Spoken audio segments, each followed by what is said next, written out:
परम शांति, परम शांति, बेहद के बेहद की परम परम परम महाशांति, महाशांति, महाशांति। आज और एक विषय के ऊपर हम चर्चा करेंगे, वो है हठ योग और कर्म योग। हठ योगी कर्मयोगी में क्या अंतर है? तो ये विषय को समझने के लिए ये गहरा सब्जेक्ट है, और हम जो पुरुषार्थ कर रहे हैं, जो कर्मयोग का महत्व क्यों ज्यादा है, तो इसको समझने के लिए आत्मा, उसका अंतकरण, बहिकरण और शरीर के साथ क्या रिलेशन है उसको समझना पड़ेगा। और हम ज्ञान मार्ग में कैसे उसको समझें और क्या पुरुषार्थ करें, उसको हम इस आज चर्चा करेंगे। ये थोड़ा बड़ा हो जाएगा तो हम इसको 2 पार्ट में कर देंगे। आज एक पार्ट करेंगे, कल और एक पार्ट कर लेंगे।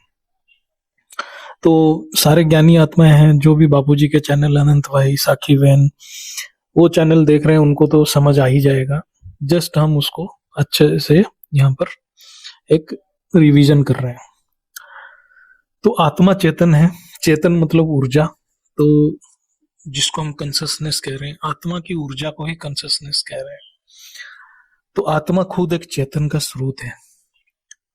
उसकी ऊर्जा, आत्मा से जो ऊर्जा निकल रहा है, कैसे कैसे कहाँ प्रवाह होगा, वो हमारे अंतकरण के ऊपर डिपेंड कर रहा है। अंतकरण कहने का ही मतलब तीनों चीज एक साथ आ जाते हैं, वो है मन, बुद्धि, अहंकार। मन, बुद्धि और अहंकार। तो ये मन, बुद्धि, अहंकार के ऊपर बहुत वीडियो है, आप देख सकते हैं, फिर भी हम यहाँ छोटा सा रिवीजन करेंगे। आत्मा की जो ऊर्जा, बेहद की आत्मा जो है, उसके बहुत लेयर के नीचे दबा पड़ा है, तो उसको ऊर्जा बाहर आते आते बहुत लेयर क्रॉस करके बाहर आता है। लेकिन फिर भी वो जो ऊर्जा कैसे प्रवाह होगा, वो अंतकरण के ऊपर ही निर्भर करता है। आत्मा के साधन, साधन मतलब करण। आत्मा अपने आप कुछ भी नहीं कर सकता। आत्मा अंतकरण, बहिकरण और शरीर के द्वारा ही कर्म करता है। अंतकरण क्या है? मन, बुद्धि, अहंकार, ये अंदर है। बहिकरण है 5 कर्मेंद्रिय, 5 ज्ञानेंद्रिय। फिर स्थूल शरीर है। ये स्थूल शरीर के अंदर 5 कर्मेंद्रियां, 5 ज्ञानेंद्रिय काम कर रहा है। और अंतकरण ही बहिकरण मतलब मन, बुद्धि, अहंकार इंद्रियों को कर्म में लगाता है, और शरीर कर्म में लग जाता है। बाह्यकरण को नियंत्रण तब तक नहीं किया जा सकता जब तक अंतकरण तैयार नहीं है। स्थूल शरीर तो एक इंद्रियों का साधन है, तो आत्मा डायरेक्ट इंद्रियों को कंट्रोल नहीं करता। आत्मा अंतकरण के द्वारा इंद्रियों को कंट्रोल करता है।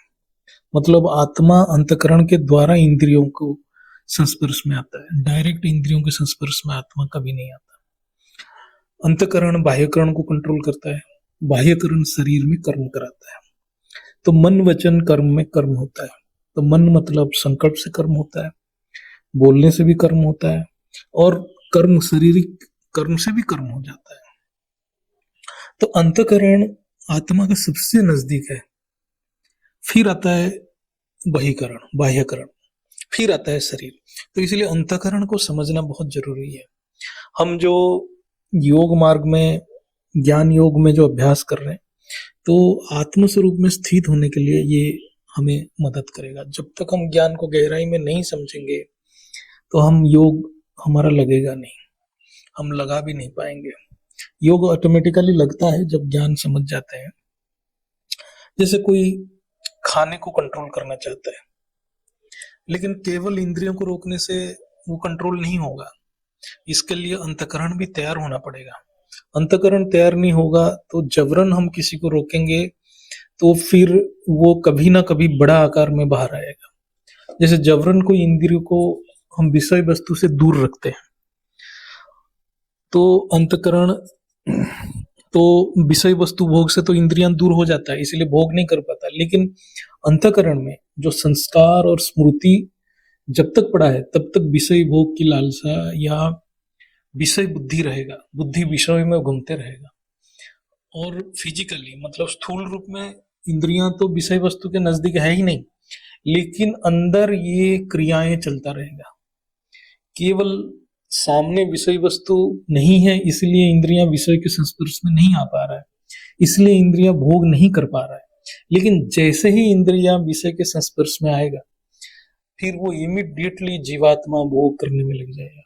ये एक नियम है, इसको समझना बहुत जरूरी है। अध्यात्म मतलब अध्यात्म में नियम को समझना जरूरी है। इसलिए अंतकरण के ऊपर काम करना सबसे महत्वपूर्ण है। जो ज्ञानी है वो अंतकरण के ऊपर पुरुषार्थ करता है। इसलिए ज्ञान में सबसे इंपॉर्टेंट है कर्मयोगी बनना। ऑलमाइटी अथॉरिटी कर्मयोगी की बात करते हैं, हठ योगी की बात नहीं करते कभी भी कहीं। हमारा हठ योग मतलब एक स्थान में बहुत देर तक बैठा रहना, हठ पूर्वक बैठा रहना, मतलब आप बहुत लंबे समय तक एक स्थान पर बैठा रहना। ये तो युगों युगों से चले आ रहा है।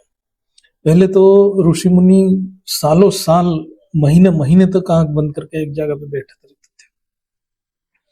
तो कर्मयोगी बनने के लिए ज्ञान बहुत जरूरी है, इसलिए ज्ञान को बहुत इंपॉर्टेंट दिया जाता है। अंतकरण को ज्ञान से समझना बहुत जरूरी है।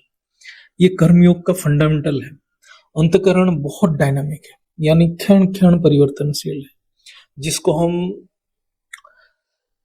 बोल सकते हैं कि ये क्वांटम स्पीड में चलता है, क्वांटम साइंस है। आज के विज्ञान उसको समझ नहीं पाएगा, ना इसके ऊपर कोई काम करने के वो लोग प्रयास भी कर रहे हैं, क्योंकि ये इतना गहरा टॉपिक है, इतना डिफिकल्ट है। ये केवल हमारा सनातन शास्त्र में है, लेकिन उसको समझना भी असंभव है। कितने समझे होंगे पता नहीं। ये बापूजी के ज्ञान को समझने के बाद ये समझ में आता है। तो इसलिए परम ज्ञान, बेहद की परम ज्ञान जो बापूजी दिए हैं उसको जानना और समझना बहुत जरूरी है। और आज के पुरुषार्थ में जो महावाक्य आता है ये उसी के ऊपर आधार है, अंतकरण के ऊपर आधार है, स्व परिवर्तन के ऊपर आधार है। स्व परिवर्तन मतलब हमारे अंतकरण को परिवर्तन करना। तो हमारे जो इंद्रियां उसी के अकॉर्डिंग काम करेगा, अपने आप काम करेगा।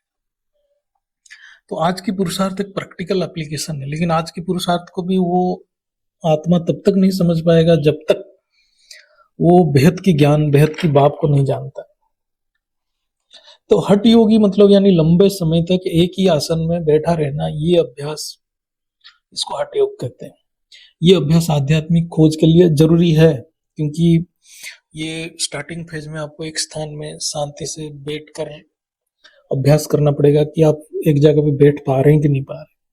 लेकिन जो एक जगह पे बैठ ही नहीं पा रहा है तो उसको और भी अभ्यास की जरूरत है कि उसका मन तो एक जगह पे शांत तो हो जाए।